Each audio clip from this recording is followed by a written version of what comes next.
প্রথমে ভেবেছিলাম এটি একটি কোনো ভূতের ঘর, আমি এটাই ভেবেছিলাম। এখানেই দেখতে পাচ্ছেন টং ঘর। তবে এই টং ঘরের ভিতরের অবস্থান দেখলে আপনারা রীতিমতো চমকিয়ে যাবেন। আসেন, একজন কাঠ মিস্ত্রি কিভাবে সম্ভব এত সুন্দর একটি রেস্টুরেন্ট বানাইলো? ও মাই গড! নিশ্চয়ই দেখতে পাচ্ছেন এটা কি করে সম্ভব। একজন কাঠ মিস্ত্রি এতটা দক্ষ কিভাবে হলো? আমি শুরু থেকে বলেছিলাম, আমি যখন এদিক দিয়ে যাচ্ছিলাম প্রথমে ভেবেছিলাম এটি হয়তোবা কোনো একটি ভূতের বাড়ি, এমন একটা অবস্থা হয়েছে। আমি যদি আপনাদেরকে দেখাই গাছের যে শিকড়ের এখানে উনি পাতার মতো খুব সুন্দর করে সিস্টেম দিয়েছে। এবার দেখেন মজার ইন্টারেস্টিং বিষয় হচ্ছে, নিশ্চয়ই দেখতে পাচ্ছেন এখানে খুব সুন্দর করে বসার জন্য একটি চেয়ার দিয়েছে। অর্থাৎ এই এই টেবিলের উপরে ওই পাশে একজন, এই পাশে একজন, এই পাশে একজন, মানে এত বড় একটা ডাইনিং টেবিলে বসতে পারবে অনলি 3 জন। আর আরেকটা বিষয় হচ্ছে এখানে দেখেন, এখানেও কিন্তু আরো একটি ডাইনিং টেবিল রয়েছে। তবে এই ডাইনিং টেবিলে বসতে পারবে 1 2 3 4 জন। তবে একটা মানুষ, আমাদের বাংলাদেশে একটা মানুষের হাতে এত সুন্দর নকশা দেখে আমি রীতিমতো অবাক হলাম। একজন মানুষ কি করে পারলো দেখুন, শিকড়ের কত কিছু দিয়ে তিনি একটি চেয়ার বানালো। আর এখানেই দেখেন, আমি যদি দেখাই আপনাদেরকে, আর এখানে দেখেন মজার একটি বিষয় হচ্ছে, নিশ্চয়ই দেখতে পাচ্ছেন এই যে এটা কিন্তু বেসিন, একটি বেসিনও বানিয়েছে তিনি কাঠ দিয়ে তৈরি করেছেন। আসেন আমি যদি একটু ভিতরে যাওয়ার চেষ্টা করি, ভিতরে যে অবস্থানটা আপনারা নিশ্চয়ই দেখতে পাচ্ছেন। আমরা এই যে ভিতরে যে পরিবেশটা দেখে আমি রীতিমতো অবাক হয়ে গেলাম।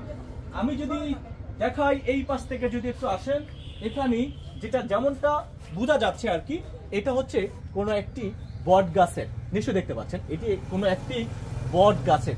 উনি কতটা পরিশ্রম করে, কতটা মেধা খাটিয়ে এই যে এটাকে সেই বট গাছ থেকে বের করেছে, চিন্তা করছেন?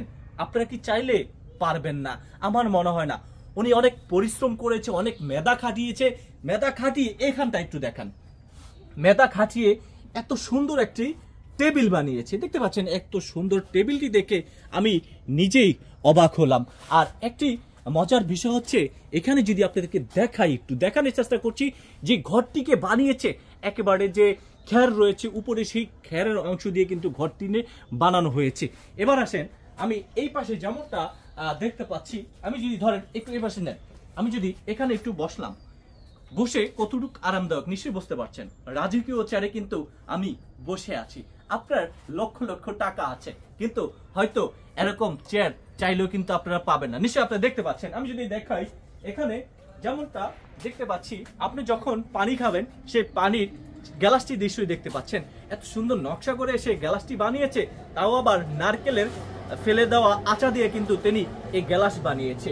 এবার আসেন, আমি এটা দেখতে পাচ্ছি কাঠের, কিন্তু বাট হচ্ছে এটা দিয়ে কি করা হয় সেটা আমি আদৌ জানি না। আর আরেকটা বিষয় হচ্ছে, আমরা ছোটবেলায় দেখে থাকতাম এই যে হারিকেন, তিনি কিন্তু এই হারিকেনও এই ঘরের ভিতরে রেখেছে। আরেকটা বিষয় হচ্ছে এই যে দেখেন এখানে দেখতে পাচ্ছেন সেই আচা, এখানে কিন্তু সেই আচা দেখা যায়। একটু আসেন, আমি যদি দেখাই, এখানে দেখতে পাচ্ছেন এখানে কাছের বেশ কয়েকটি বোতল রয়েছে, প্লাস এই পাশে আরেকটি গ্লাস রয়েছে, এখানে সবকিছু রয়েছে। আমি এই পাশে দেখতে পাচ্ছি ভদ্রতা বজিয়ে রাখুন, উনি খুব সুন্দর করে নকশা করে বানাইলো। এই বিষয়টি দেখে আমি রীতিমতো অবাক হলাম। আর সবচেয়ে থেকে মজার বিষয় হচ্ছে উনি সাইডে কত সুন্দর করে এখানে বাঁশ দিয়ে রেখেছে, মানে দেখতে একেবারে এক কথায় অসাধারণ। যারা যেখান থেকে আজকের এই ভিডিওটি দেখছেন অনেকেই আচ্ছা একটু এদিকে আসেন, আমি যদি এই গাছটা সম্পর্কে আপনাদেরকে একটু ধারণা দেই। এখানে আমরা যেমনটা দেখতে পাচ্ছি এই গাছটা একটি খেজুর গাছ, এই গাছটাও মোটামুটি একটি সাপোর্ট রয়েছে, তবে দেখতে একেবারে অসাধারণ। যাই হোক, যারা যেখান থেকে আজকের এই ভিডিও দেখছেন, কে কোথা থেকে দেখছেন বা শুনছেন, অনেকে অপেক্ষা রয়েছেন, ভাই এটি কোন জায়গায় অবস্থিত? দ্বীপ জেলার ভোলায় কিন্তু আমি এখন অবস্থান করছি। এমন একটা প্রথম বাড়িটি দেখলাম। সবাই ভিডিওটি শেয়ার করে দিবেন আর কমেন্ট বক্সে আপনাদের মতামত জানাবেন। ওনার কাজগুলো দেখে যে ওই মানে মুগ্ধ হতে বাধ্য হবে, জি বুঝছেন? বাধ্য হওয়ার মতো আমি কিছু না হওয়ার মতো কিছু দেখতেছি না, কারণ এগুলা মানুষ বিশ্বাস করবে না কিভাবে যে বানাইছে। মানে মানুষ এটা বিশ্বাসই করতে চাবে না যেগুলো মানুষের দ্বারা সম্ভব কাজগুলো, কিন্তু আসলে সম্ভব, ওনার দ্বারা সম্ভব। উনি আমার আমি একটা কথা বলছে। এদিক দিয়ে যখন যাচ্ছিলাম আমি প্রথমে ভেবেছিলাম এটি হয়তোবা একটি ভূতের আস্তানা। আমি প্রথমে এটা ভেবেছিলাম, যখন গাড়িটা ঘুরে ভিতরে একটু চোখ দিয়ে দেখলাম আমি নিজে হতভম্ব হয়ে গেলাম।